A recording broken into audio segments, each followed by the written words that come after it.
Alright, Shalom Malakia. First and foremost, I'll give all praises to Yahweh, Bahashem Yahushai, Bahashem Akakadash. Double honors to the apostles and elders of Great Millstone. Peace and salutation to all our Akim within us doing the work in sincerity and charity with humiliation all across the four winds. To you I salute. And the sincere Aquathim out there doing their due diligence in the servitude of their husbands and their households. Shalom. This is the brother Yahshua from GMS Palmer's Camp. Back at you with a brief lesson. And I want to entitle this lesson, back to reality, right?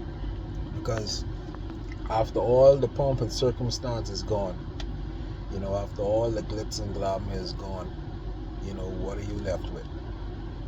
You see? The Super Bowl just over, right? Everybody pulled for this team, that team having a whirl of a time, right? Now that it's over, how was that, pivotal or beneficial to your salvation? After your basketball team win or this or that, or they win championship, right? After all that is over, how is that beneficial to your salvation? After let's say you win a big lump sum of money, or anything of the sort, right? When it all boils down, how is it beneficial to your salvation? When you get back to reality and you sit down and you analyze things, how is that beneficial to your salvation? You see, the scripture says all those things are vanity. All those games and playing game and these sports and things, all these things is just vanity. You see, Jeremiah 10:2 says, "Thus said Yahweh, learn not the way of the heathen, and be not dismayed at the signs of heaven, for the heathen are dismayed at them. For the customs of the people are vain, for one cutteth the tree out of the forest, the work of the hands of the workman with an axe." Now, the part what I want to focus on, for the customs of the people are vain. You see, all these heathenistic customs, they vanity, they vain. You see, they don't really hold no weight or have no significance when it comes down to your salvation. Yeah, it's entertainment, right? But entertainment is just there to pass time.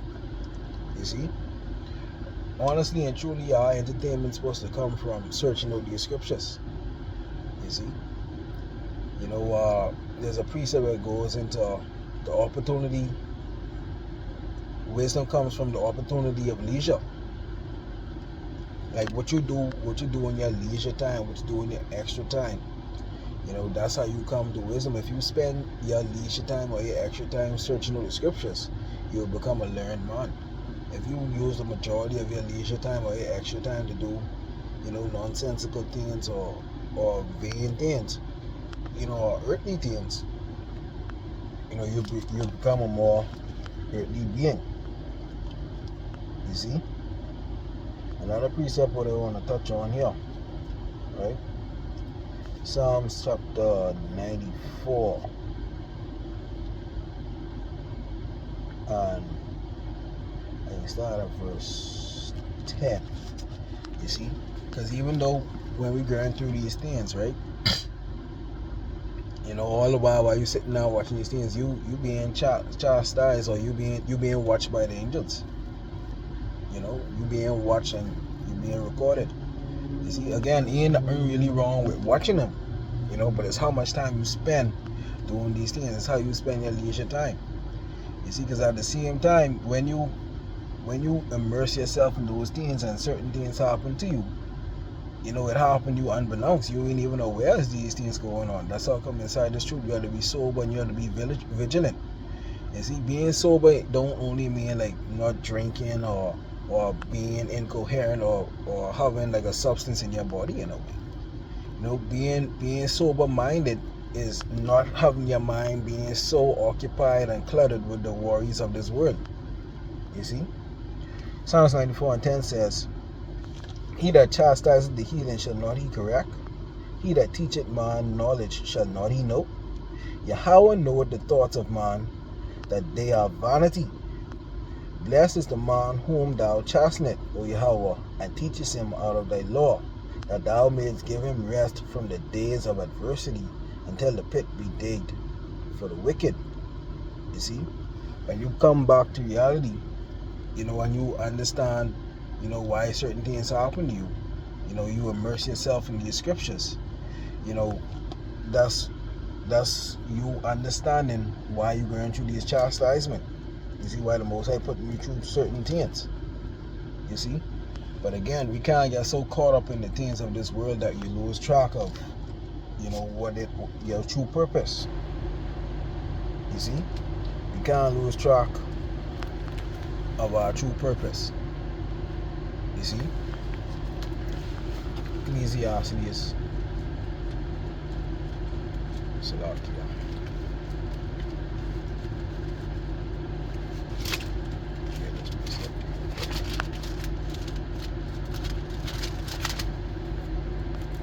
Can't lose track of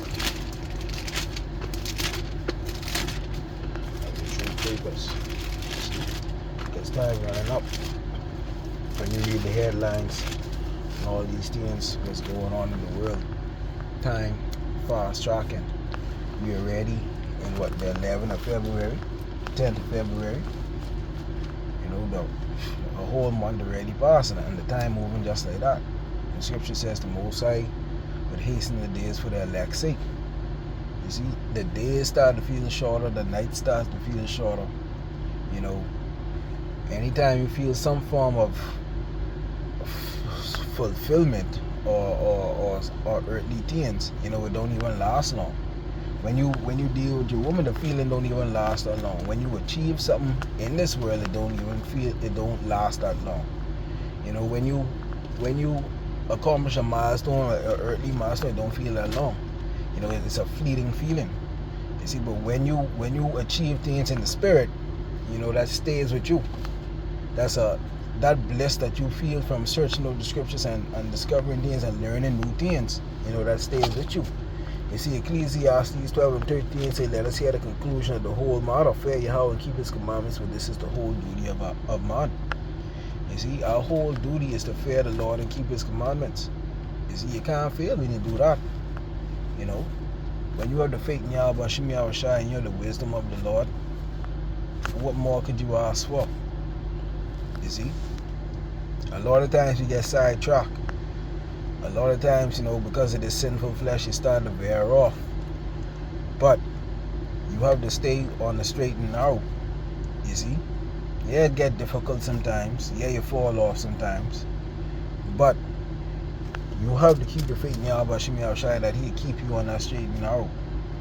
That he return to you the old parts. You see, that he can make your heart right. Because you don't want to fall in the ways of outer darkness. You don't want to be, lost in the matrix. You want to be in reality. You see, you want to be brought back to reality. So when you back to reality in Yahweh Shem Yahushai, the way is clear. You see, but that's just something what I wanted to touch on quick. All praises to Yahweh Shem Yahushai, Bashem Akakadash, Akim Yamas Odia. Keep keeping the faith and trusting Yahweh Shem Yahushai. Shalom.